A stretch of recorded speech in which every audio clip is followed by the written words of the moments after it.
The Super Monkey Ball series is one of those collections of games where with each passing entry, the fans lose more and more hope over the likelihood of anything that even resembles the originals.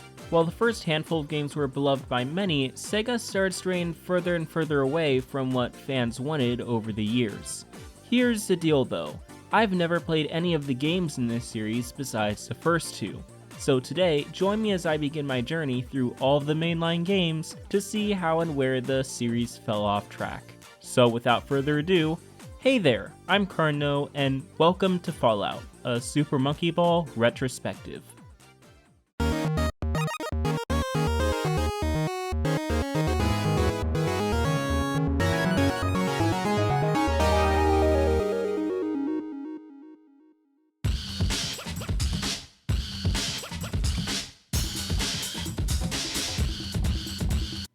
Super Monkey Ball started out in the arcades, although at the time, it was just called Monkey Ball. It was made by Sega's brand new division, Amusement Vision, who would go on to make countless classics for years. The goal was simple, you pick a monkey, Mimi, or Baby, and roll them to the goal as fast as possible.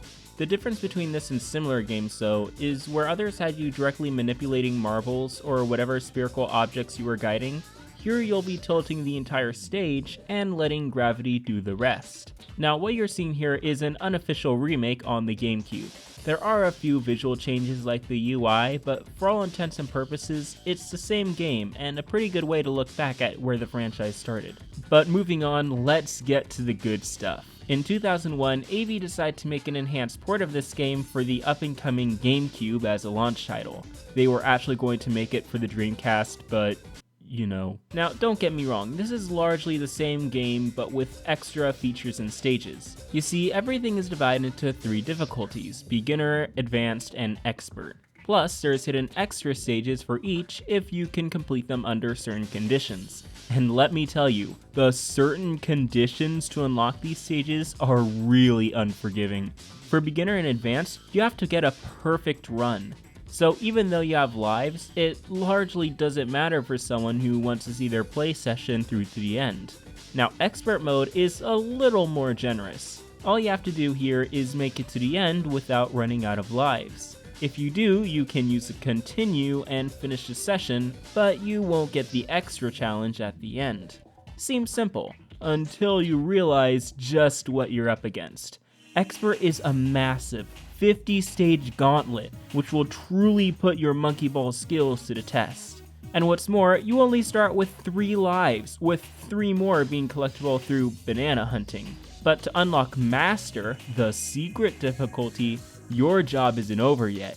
You're gonna need to make it through the 10 extra stages first, while still using the same life counter as the main challenge. For a casual playthrough, that means completing 60 stages, or about 45 minutes worth of gameplay, within 5 or 6 lives. Seriously, this thing is absolutely brutal, and you need to be a true madman with no social life whatsoever to beat this thing. Yeah, I did it. It took 5 consecutive days of practicing for hours at a time, but I finally did it. Social life has never been more appealing. Anyway, the master stages are the final gauntlet. One of them is from the arcade version, while 9 of them are new. And I gotta say, most of these stage designs, at least in my personal opinion, are kinda meh. Now, not all of these are bad. I particularly like the rotating one, or the one with the red carpet, but a lot of them teeter on being annoying at best, or frustrating at worst. I will admit though that this difficulty is pretty satisfying to complete, if not just for bragging rights. Okay, so what's so great about this game? Besides being perhaps the only GameCube game to never Google out of context, why is this such a cult classic? Well, for starters, this game follows the Sakurai game philosophy, easy to learn yet hard to master. Literally. Plus, everything here is extremely well designed. Because you'll be controlling everything with the control stick, you get 360 degrees of control at varying speeds. I'm not the first to mention this, and I'm sure I won't be the last, but the details extend into the controller design itself, at least in the console port. On most official controllers, the control stick is encased in an octagon, so although you have a full range of movement, these corners will always be subconscious checkpoints for your mind to cling to while playing. This means that whenever you need to go perfectly straight or make a sharp turn, it's easy to pick the direction you want. However, once you start needing to take more unconventional turns, like if you're on a curve, it can become much more challenging to tell exactly how far you're pushing your monkey. And with this amazing control scheme, the developers could really take advantage when designing the physics engine. Since they didn't have to compensate for, say, a D-pad, this game isn't burdened by needing a specific solution to a course. As long as you can get there with the physics engine, you're allowed to do it. What this also means, though, is that the developers can take that freedom allowed by that engine and craft stages around it. They all start out simple enough, but as you get into the later levels, you'll really see just how precise the developers knew your movements could be. This can become a serious point of tension later on, especially in certain stages where your paths, and thus your allowed movement, get smaller and smaller. What's more, there's a time limit on these stages too. For most of them it isn't a real issue, but for the few where it does matter, it's a real challenge to mix precision and speed control. Just to re-emphasize too, this game is incredibly fair in its stage designs. Even for the stages which obscure certain parts of the path, you can always view the map from an overhead perspective to see just what you're up against. Now that isn't to say I never got mad at this game, but for about 80% of the time, everything did feel like my fault. But of course that begs the question, what about the other 20%? Well, let's move on to my biggest main issue I have with this game, the camera. Now the way this thing works is it's always programmed to fall behind where the ball rolls. Simple enough. The problem though is it's not controllable at all. There's a perfectly good C-stick and a wealth of buttons on this controller, yet you can't control the camera. This especially becomes an issue when you need to make a sharp turn and you have to wait for the camera to slowly shift focus to make that 90-degree angle. Especially in the expert and master stages, this becomes borderline unfair to the player, when you can't even see where you're going, much less have the intended precise movement which I just praised this game for a few moments ago.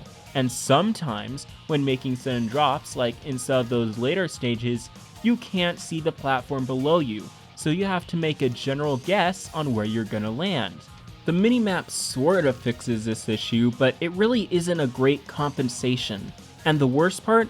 This could easily be fixed, like just make the Z button snap the camera to face whatever the monkey is looking at, and allow for 45-degree movements with the D-pad. So anyway, that other 20% of the time, yeah, death by outdated camera. Nice.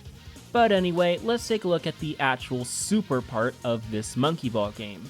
What did they do when porting it over? Well, they updated the UI, they got a narrator, added some mini-games, more on those in a sec, added a fourth monkey named Gongon, and expanded the stage count. Plus, they gave several worlds a graphical makeover. It's pretty impressive for only being ported by a handful of people. Like, seriously, these guys remade entire worlds, and most of them look much more polished.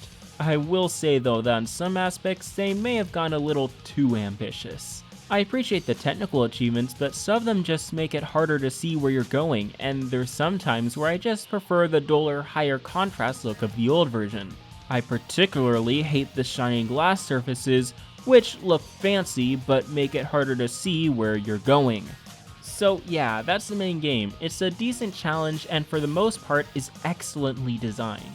Plus, it feels good to get better over time. Returning to the beginner and even advanced stages after countless hours grinding through Master really shows just how far you've come, and it's borderline euphoric. Plus, through repeated play sessions, you get play points. You can use these points to unlock mini-games, as well as the number of continues you get, until you unlock your 10th one, at which point your counter just goes away completely. It's a pretty neat idea. It's just a shame they don't help you at all when trying to unlock the extra stages, so for hardcore players, they're kinda useless. Speaking of which, you can definitely tell this used to be an arcade game because this game does not know what progressive difficulty is. Like, I know this is a popular example, but take Expert 7. This stage is probably the hardest out of the entire set of 50, and you can tell this one was placed just to drain quarters in the arcade machine. It's a shame it was never changed in the port. And boy oh boy do I hope you unlocked infinite continues by the time you reach Master, because I don't even want to imagine getting a game over at that point. But now we get to the extra content here. which there's a surprising amount of for a port. You've got both casual and competitive multiplayer modes. I'm gonna be honest, I really don't care for the competitive mode, what with the split screen that impedes your vision, but at least the casual mode is alright, especially since it's much easier to see where you're going when you have a full screen and you're tilting the stage around. But that's not all. As I mentioned before, there's also mini games here too. They actually divide it up into different sub-menus, which I don't get, but hey, it's whatever.